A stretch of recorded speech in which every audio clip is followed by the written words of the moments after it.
Maka itu Habib Umar di televisi Indonesia ada satu jenderal bicara di televisi, ditanya apa sih ciri teroris? Apa dia jawab? Ya, ciri teroris itu yang menerapkan syariat Islam.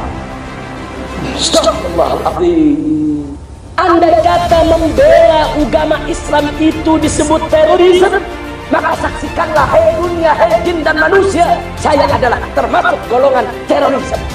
Subhanallah walhamdulillah wa la ilaha illallah.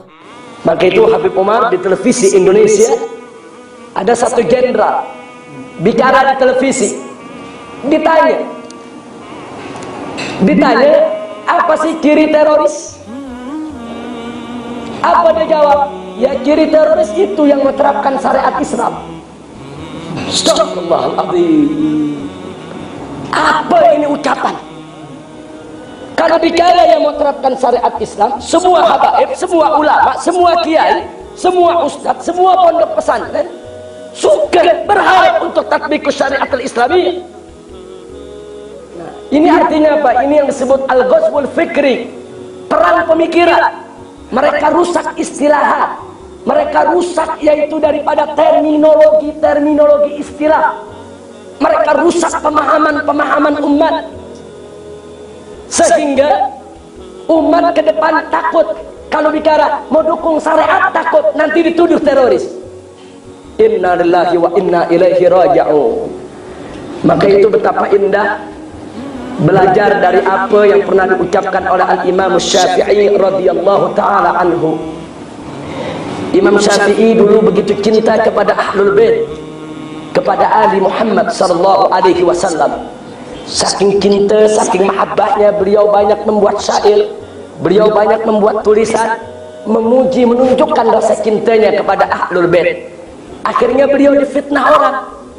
Beliau difitnah sebagai Rafidhi, sebagai Syiah Rafidhi, yaitu kelompok Syiah yang suka mencaci maki para sahabat Nabi, seperti Abu Bakar Siddiq, Umar bin Khattab, Utsman ibn Affan, atau istri Nabi Sayyidatuna Aisyah, Sayyidatuna Hafsah radhiyallahu taala an jami'is sahabah.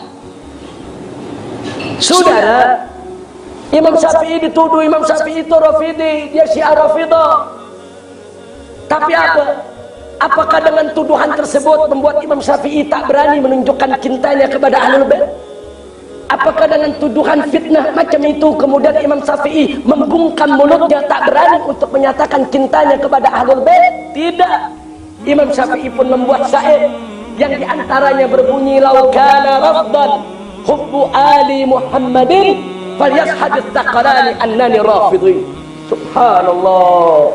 Kata Imam Syafi'i apa? Andai kata cinta kepada keluarga Muhammad itu Rafidhi, andai kata cinta kepada keluarga Muhammad itu dianggap sesat, saksikanlah hai jin dan manusia, aku adalah Rafidhi. Masya Allah. Ini menunjukkan Imam Syafi'i bukan Rafidhi. Imam Syafi'i pecinta Ahlul Bait. Tapi andai kata pun dituduh Rafidhi karena cinta Ahlul Bait, beliau tidak peduli dengan fitnah dan tuduhan. Begitu dalam kesempatan ini saya hanya ingin mengatakan, mencontoh apa yang dikatakan Al-Imam Syafi'i, lau kana difa'ul islami irhaban falyashhadits taqalani annani irhabi. Andai kata membela agama Islam itu disebut terorisme, maka saksikanlah, hai dunia, hai jin dan manusia, saya adalah termasuk golongan terorisme. Kita tak perlu peduli dengan segala macam tuduhan macam itu yang akan ingin mengendorkan daripada semangat juang kita. Karena berjuang Islam bukan teroris, jihad bukan teroris, terorisme bukan jihad, jihad bukan terorisme bukan jihad, mujahid bukan teroris bukan mujahid. Jihad ada syaratnya, ada rukunnya, ada asbabnya, ada adab, ada akhlak. Jihad bukan untuk mengacau, jihad bukan untuk membuat kerusakan secara merajalela. Tidak, jihad liddifa' anid din, li'la kalimatillah, ibtigha'a mardatillahi subhanahu wa ta'ala. Karenanya Kalau kita sudah tahu sedemikian rupa, yang ingin saya garis bawahi pada kesempatan yang mulia ini, ramai orang memfitnah Islam, ramai orang menuduh Islam, tapi jangan sampai fitnah-fitnah tuduhan mereka membuat kita takut untuk menyampaikan kebenaran. Qulil haqqa walau kana murra. Sampaikan yang hak walaupun pahit. Sampaikan yang hak. Tak peduli orang mau kata apa, tak peduli orang mau tuduh apa kita. Sebab kalau kita sudah mulai takut untuk menyatakan yang hak, nanti saudara-saudara muslim kita makin tertindas di negeri-negeri lain. Sekarang ini ada upaya di mana-mana supaya bagaimana umat Islam tidak lagi mempelajari ayat-ayat jihad. Bahkan di Indonesia kelompok-kelompok liberal, mereka menyebut diri mereka Islam liberal. Tapi saya tak sudi menyebut mereka Islam liberal. Saya lebih suka menyebut mereka liberal. Apa mereka bilang? Itu ayat-ayat jihad dalam Al-Quranul Karim sudah kadaluarsa, sudah tidak relevan, tak patut lagi untuk berlaku di zaman ini. Bahkan mereka katakan ayat-ayat jihad itu tak lebih merupakan ayat provokasi. Al-Quran disebut sebagai provokator. Inna lillahi wa inna ilaihi raji'un. Astaghfirullahaladzim. Sampai kenapa mereka mengatakan begitu? Ya, mereka dapat pesanan dari bos mereka, saudara. Tadi sudah saya katakan, kelompok liberal ini merupakan antek kaki tangan musuh-musuh Islam. Cuman mereka IC-nya, ID-nya, identitas card-nya muslim, nama muslim, depan orang Islam mengaku sebagai muslim, sehingga mereka lebih mudah untuk yaitu merusak daripada pemikiran umat Islam yang ada di Indonesia. Padahal suara yang mereka sampaikan adalah suara-suara orientalisme, suara-suara musuh-musuh Islam, suara-suara yang ingin menghancurkan, memporak-porandakan ajaran Islam. Nah, karena itu saya ingin ajak semua yang ada di sini, jangan sampai kita terpengaruh dengan upaya-upaya orang-orang kafir, musuh-musuh Islam yang ingin memadamkan cahaya Islam. Jadi kita tak usah peduli, tak usah takut, tak usah khawatir, tak usah kita berpikir yang bermacam-macam begitu rumit. Yang penting apa yang bisa kita lakukan, kita lakukan. Apa yang bisa kita kerjakan, kita kerjakan. Karenanya pada kesempatan yang mulia ini, saya juga ingin mengingatkan agar kita bisa saling bekerja sama, berta'awun, bahwa medan juang Islam ada 3. Saya ingatkan sekali lagi, medan juang Islam ada 3. Yang pertama ad-dakwah, yang kedua al-hisbah, yang ketiga al-jihad. Yang pertama ad-dakwah, da'a yad'u da'watan, artinya mengajak. Yang namanya mengajak harus lembut, harus ramah, harus santun, harus arif, harus bijak, harus simpatik agar menarik. Dakwah tak boleh kasar, dakwah tak boleh keras, dakwah tak boleh ganas. Dakwah harus sopan, santun, ramah, tutur sapa, bertata krama. Itu dakwah. Karenanya Allah melarang Nabi untuk bersikap kasar dalam berdakwah. Faqala ta'ala fi kitabihil aziz, walau kunta faddan ghalidhal qalbi lan faddu min hawlik.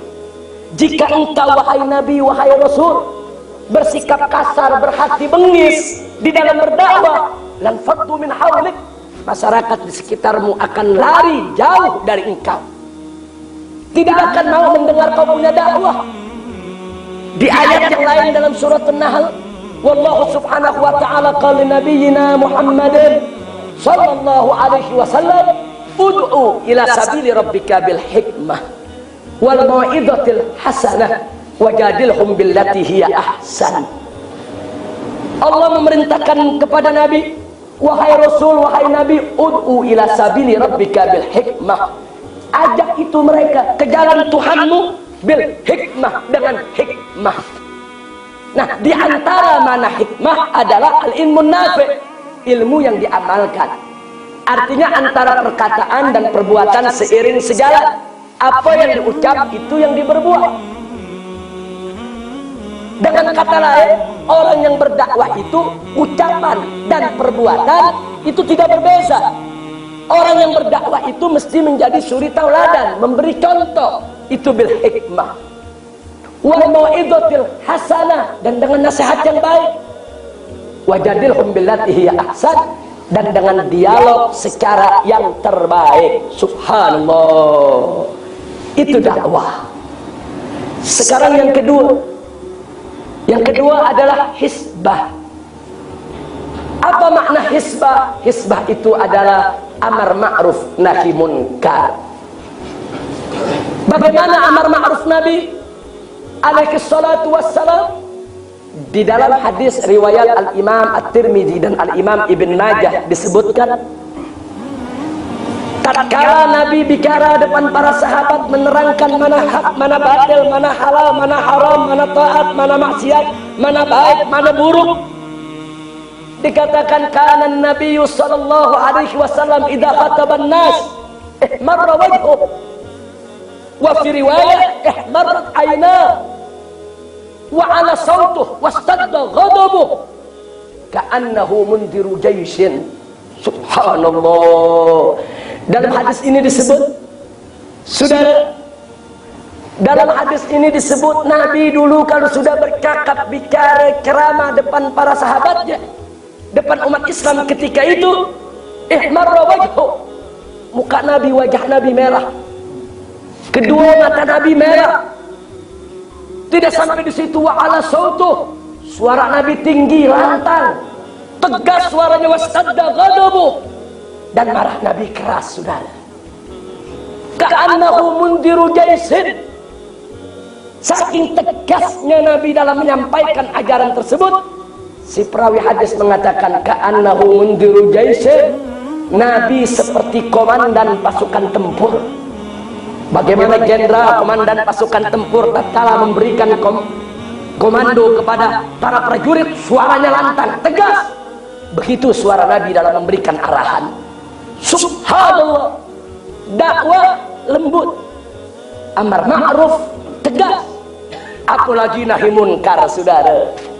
Nahi munkar Nabi tegas. Bagaimana Masjid Dirar dirubuhkan oleh Nabi dan dibakar, tegas Nabi punya nahi munkar. Ini yang disebut hisbah. Sedangkan yang terakhir adalah yang ketiga, yaitu jihad.